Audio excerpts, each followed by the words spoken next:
Hey everybody, welcome to the channel if you're new, welcome back if you're a subscriber. Special thanks to all my patrons. My name's Neil and it is time for the finale of Mike Flanagan's Midnight Mass. I am psyched to see how this all wraps up, guys, but before we start talking about the show, some of you may have noticed that my studio setup is a little bit different. My background is still my background. It hasn't really changed, but I have invested in a better camera. I've invested in a little bit of studio lighting instead of just making do with lamps from around my home. And I've invested in a hopefully better microphone. I have been listening to your concerns about audio quality, video quality, lighting quality.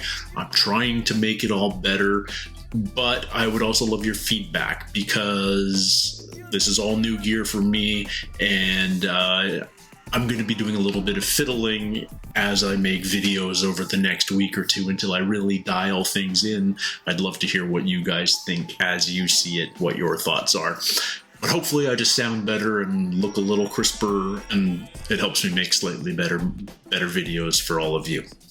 Anyway, back to Midnight Mass. What can I say about Mike Flanagan that I haven't already said a dozen times? He writes really cool characters. He writes amazing dialogue, and particularly these long extended monologues. He isn't afraid to touch on difficult subjects, but more write really complex characters, and I love that. I love that these aren't cookie cutter archetype characters. They're unique, they're nuanced, they don't always act rationally. They're human is what it boils down to. Mike Flanagan writes really human characters, which I love, which is crazy for a guy who's writing what is right now a supernatural vampire story. But ironically, up to now, the two Haunting miniseries were all about ghosts. And so I was anticipating ghosts when I started Midnight Mass, and it took me a couple of episodes to realize this has nothing to do with a ghost story, even though they sort of red herringed us with the girl that Riley killed and haunted his dreams every night. But yeah, this is about vampires, or an angel, as Father Paul calls it. Now, the angel itself is scary, but it's a monster. It's just, that's its nature. The scariest character that Mike Flanagan has ever written, in my mind, is Bev Keane, because Bev Keane is consciously evil. She makes the choice to act the way she does, and the way she acts is frightening. She's manipulative. She's everything that frightens me about religion, and she seems to have no actual care for human life, despite being a very self-righteous Christian. She has no problem with the death, with killing Joe's dog. She had no problem with the death of Joe. She called him a scourge, even though, look at all of Jesus's preachings, but she happily ignored those when it suited her. It sounds like she probably ripped off a lot of people on Crockett Island when they got their settlements from the oil company by taking all this money for the recreation center. And she just seems like a very evil person. She's also incredibly smart, which can be scary in an evil person. I feel like she even did a pretty good job of manipulating Father Paul himself when she realized what he was. Nevertheless, right now, most of the town folk have been turned. A handful have escaped, and we've got a long night to survive. That kind of feels like where we're at right now. And I'm excited to see where it goes. Does this turn into sort of classic vampire slayer action, or is it going to be a lot more character driven and thoughtful and surprising? I just don't know, but I know Mike Flanagan's gonna have a twist or two in there somewhere. So I'm excited to see what it's all about. Let's jump into it, guys. This is Book 7, Revelations. Sorry, Revelation.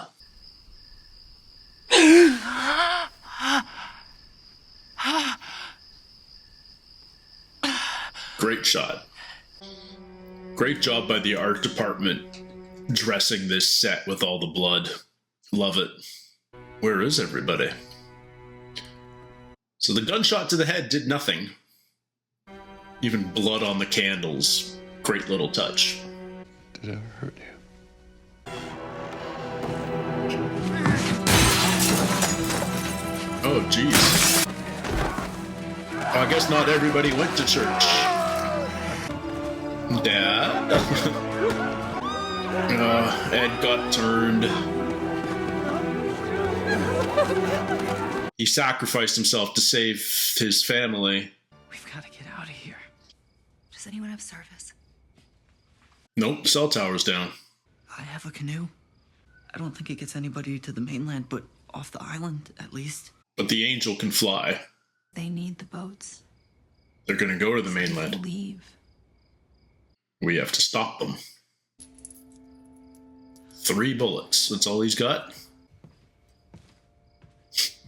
Here's a kitchen knife. You'll be fine. Maybe it buys us a few more minutes. And it might come down to just minutes. We all say there's a heaven. It isn't about us anymore.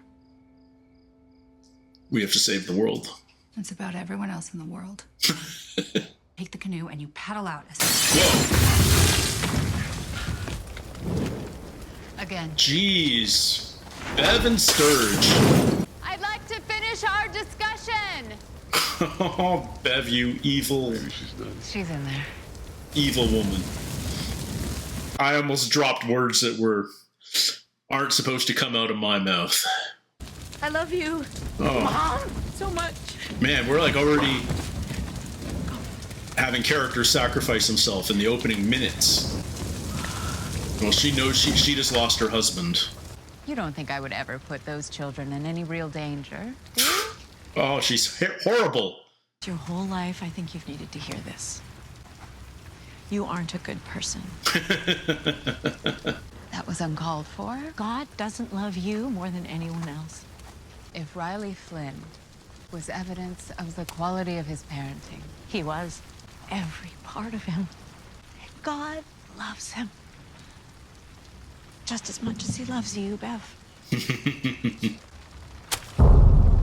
Wow. And can they still turn her? She just pulled a patty from the leftovers. When I saw what I'd been given, I thought, oh, well, this is the end of that.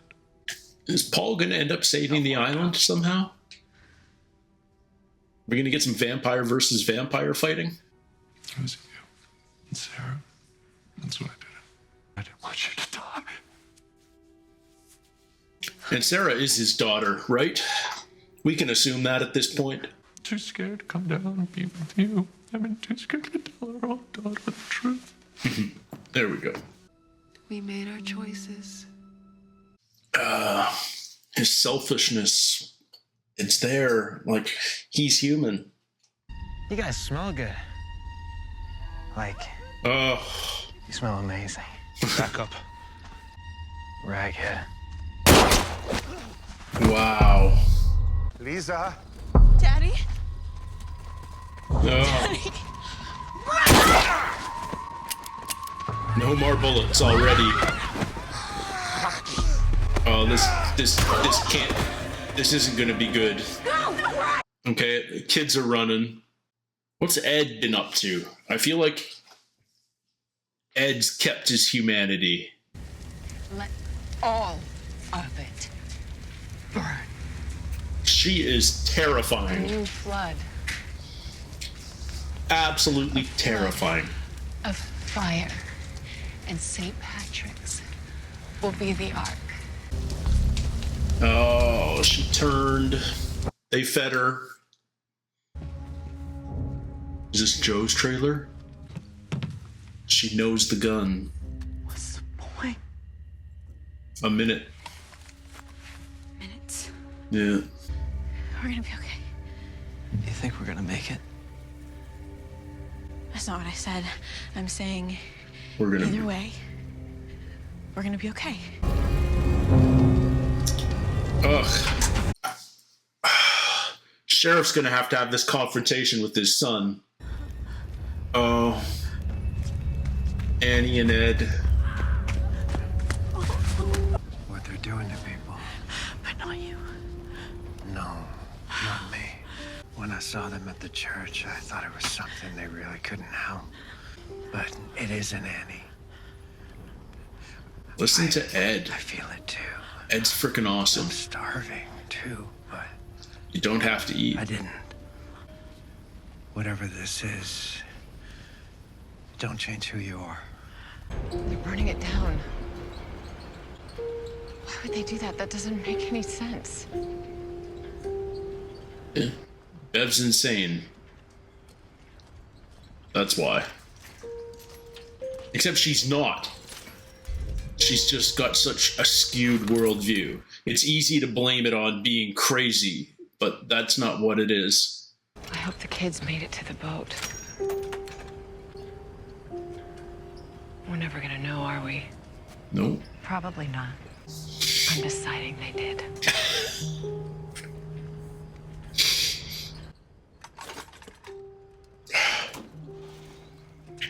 What blows me away about Flanagan is he makes you get sentimental in the middle of, like, dramatic horror and action. Like, you're not supposed to get, like, feels in the middle of an episode like this, and yet it's this, their home again, the Flynns. Have we seen that? Yeah, we've seen them both attack others in the church. No, this isn't the Flynn's house. This is abandoned. Oh, is this... Yeah. The drug dealer. It's that house. Oh my god, the demon's in there. You walked right in on it.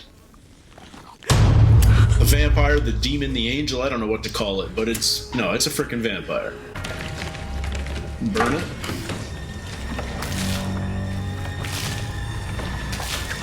It doesn't know about gasoline.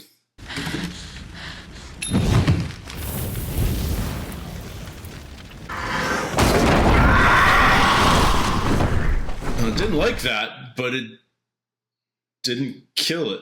Spread the word. Anyone not in the rec center by sunrise won't see another. Dawn's a-coming. How are they gonna kill people come dawn, though? Man, just destroying everything. The school, of all things. I feel like Mildred and John might end up doing some good here. Paul. Why did I say John? Well, I guess, yeah, I guess both names apply.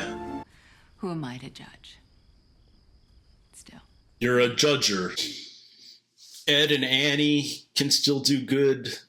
I set up cots in the rec center for those who were chosen. And who will decide who's chosen? We will. You and me. No. No, we got this wrong. Don't be ridiculous. No, but we are the wolves. No. This needs to stop. They need leadership. It's never supposed to be about me. It's supposed to be about God! Well, I suppose it isn't you anymore. Then it shall be me. Hypocrites, vipers brood, Can we just kill her already? mother of whores and all of Earth's abominations. I truly hope you two enjoy the sunrise. Oh, she needs to die. I hope she gets a righteous frickin' death. She is so unredeemable. They burn the boats. They who? Okay. Is she gonna have a final thing with her mom and dad before she goes? I hope not. I hope she just gets away. Oh, this big empty Bring the horizon peace. line is freaking me out. Someone's going to appear from Amen. the left or the right instead. Now, what happened to the angel? Like, we know it ran away from the fire and its wings seemed to be burning, but we sure didn't see it die either. I don't think I ever saw you at Mass a day in your life. And yet, you were blessed tonight, weren't you? Oh, Saved. she's going to be so frickin' judgmental now. The worst possible gatekeeping. No room for him inside, I'm afraid. But you could just watch the sunrise. Huh? No, they're just going to put them to the sun. This monstrous. Take them into the church. You're welcome in St. Patrick's. I'll have to be welcome, or this isn't really a God's house.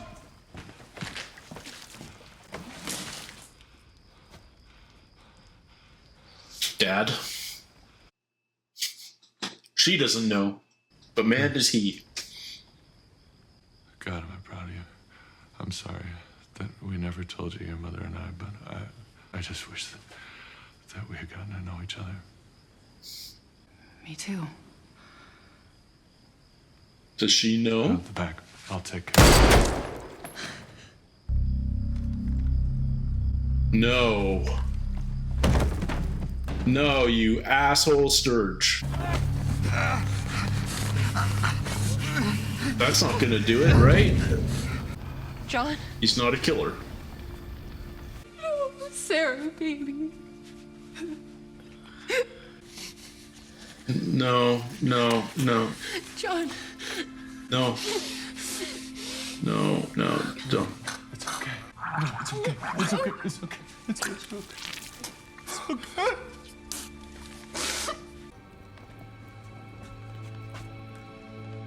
Yeah. Burn down the church. Can we burn down the rec center too, please?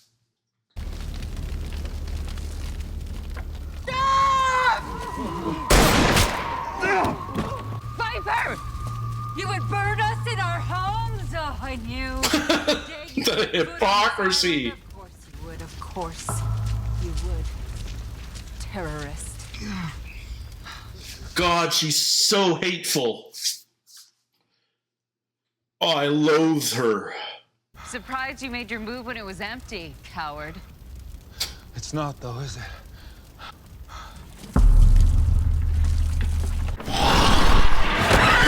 No! No!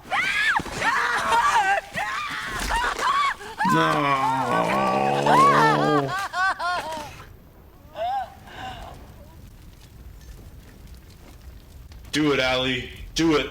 Hey. Come on, Allie.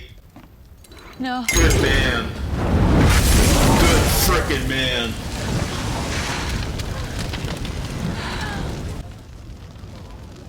Oh, thank God for Allie.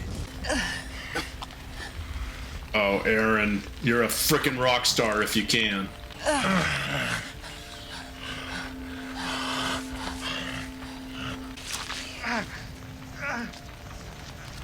Isn't it just gonna be able to heal, though?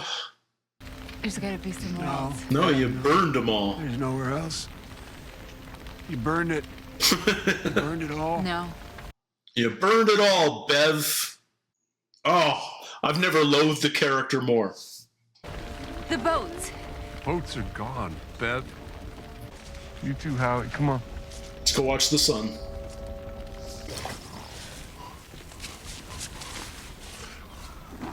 Yeah, you can't fly. But shouldn't you be able to heal? Oh, he can still fly, just not well.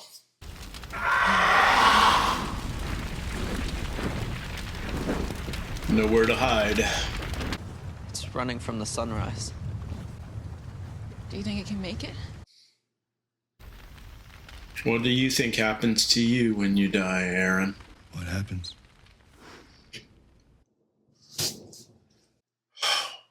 I wasn't expecting we'd actually go back to the scene. What the fuck happens? Oh, we're doing it differently. Speaking for myself? Speaking for yourself. No. Speaking for my baby. Myself. Oh, now she's doing it for herself. Myself. Self. That's not the word. When did I forget that? I thought I'd despair or feel afraid, but I don't feel any of that because I'm too busy remembering. I remember that every atom in my body was forged in a star. I remember I am energy, not memory. Just by remembering, I'm returning home. Everyone who's ever been, every plant, every animal, every star, every galaxy, all of it. We are the cosmos dreaming of itself. But I'll forget this. I always do. I always forget my dreams. She said that back in episode 4, I think.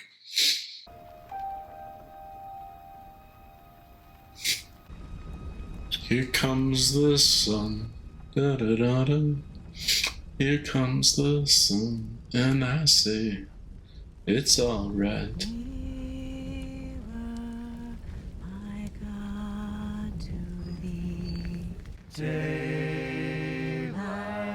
Allahu Akbar.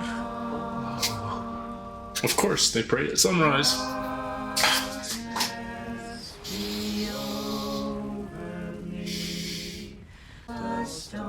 I don't want to see her anymore. I'm done with Bev Keane. I'm so done with her.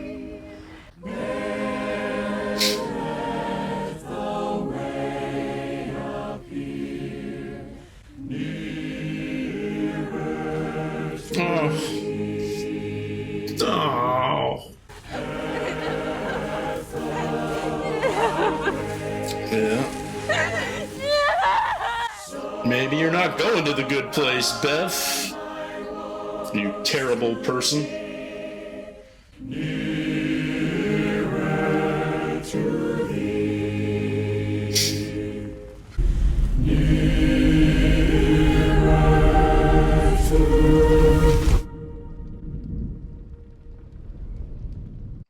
Can we see the angel dying? Just for confirmation? Ashes to ashes. Dust to dust. I can't feel my legs. No. The sacrament's gone. Is that enough? Do we know that the angel's dead just by hearing that?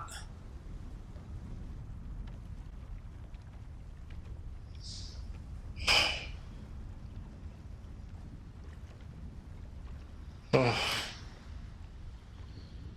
Mike frickin' Flanagan, you genius, man. Satisfying, but devastating. I was hoping we'd have a few more survivors than that. I was hoping we'd have more than Lisa and Warren make it off the island, and the fact that she loses her miracle cure. It makes sense, but it sucks, but it's real and it's life. There's some beauty in that. Great to see that Ed and I really liked what Ed said. It's like it's not uncontrollable. It's just people sometimes act like they have no control. And the human animal is stronger than that. The human soul, brain, heart, whatever you want to call it, is stronger than that. And it's strong enough to forgive too.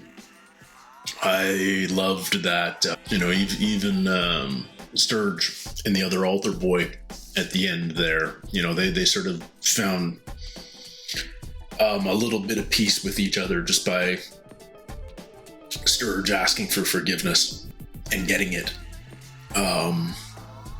and there's something, while I am not religious, I was raised Christian, but I've made my choice that religion isn't for me.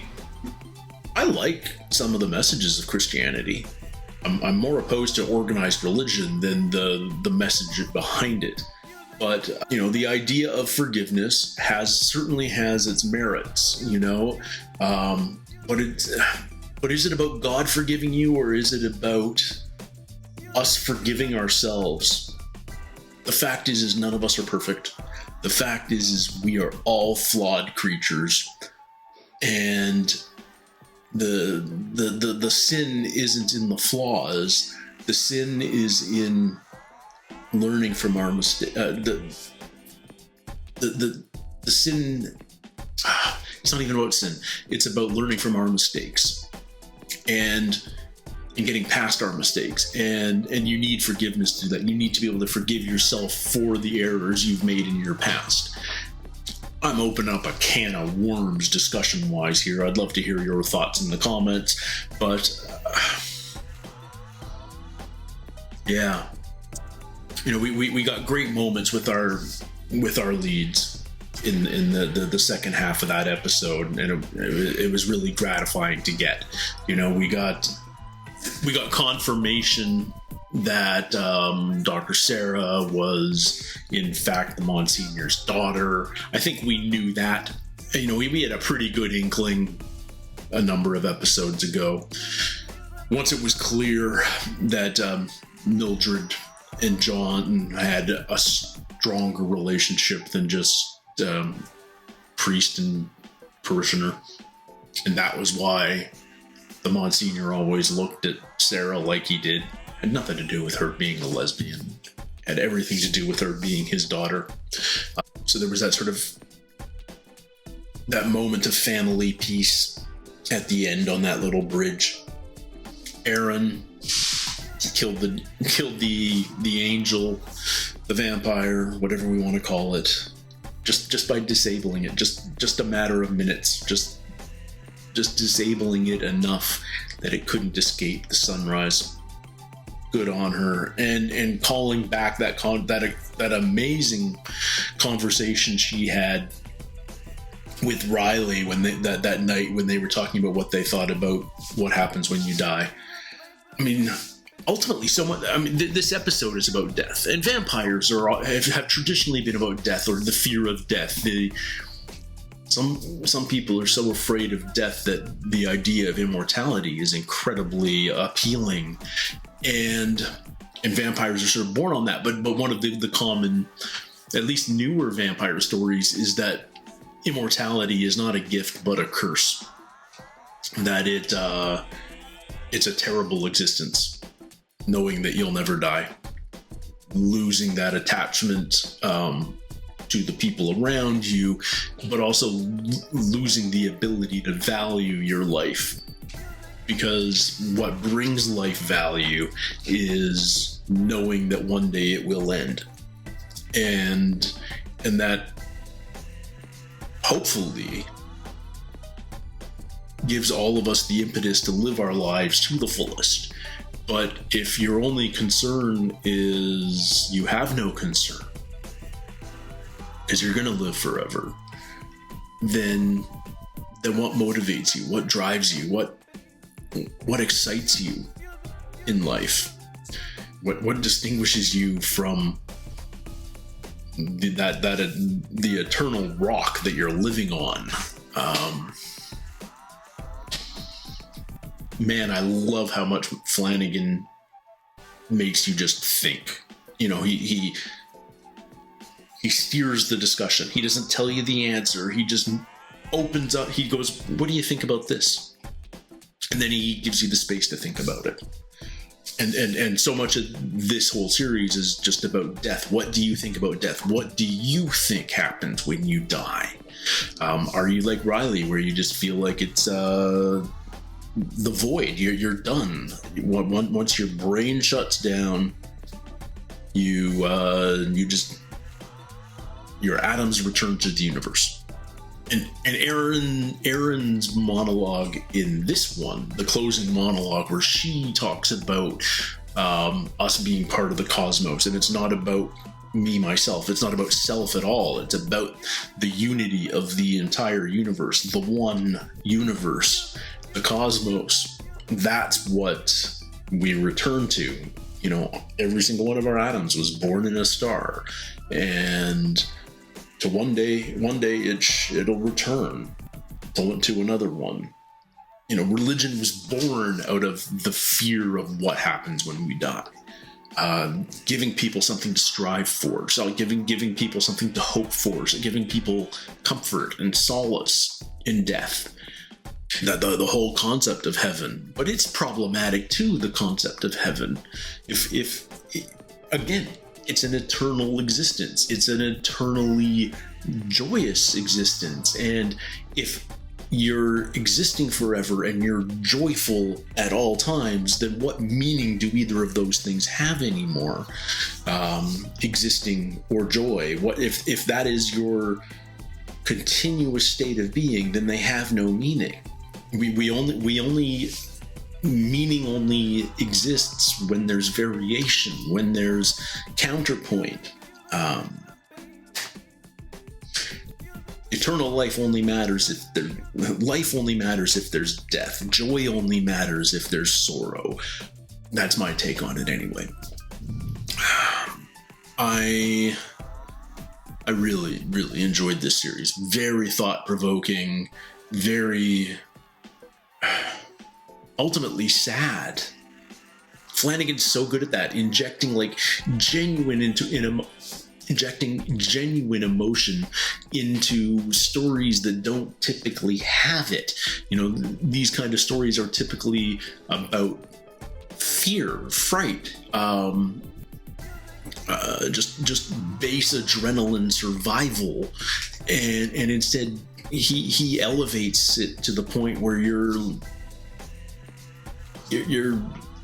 feeling this great sadness, seeing all these incredibly tender moments, whether it's the sheriff finally dying in prayer next to his son, or whether it's the Monsignor mourning the death of his daughter that he never got to know, that he never got to be part of a family. That shouldn't happen in a vampire story, but it does when Mike Flanagan's doing it, and bravo to him. And huge bravo to him for creating the character of Bev Keane, because she may be one of the most loathsome characters I've ever come across in TV or film. Is she one of my favorite villains? Not in the least, because there's this class of villain that is charming and clever and not aspirational. You don't want to be like them, but you can admire their brilliance and their tenacity and their humor. And it's weird because Bev Keane is very clever in her own right, and she has a lot of admirable qualities, and yet her faith is so warped. It's extreme faith, but it's all selfish faith. It's all to justify that she is better than her peers, that she is it's literally holier than thou. I am holier than you are, because look how devout I am, look how good I am, look upon my great works for the community. And I'm so glad that Annie took that moment to tell her that she's just not a good person. She's just not a good person. And I'd like to think when Bev died on that beach, she wasn't just afraid to die, but that she was afraid of where she might go.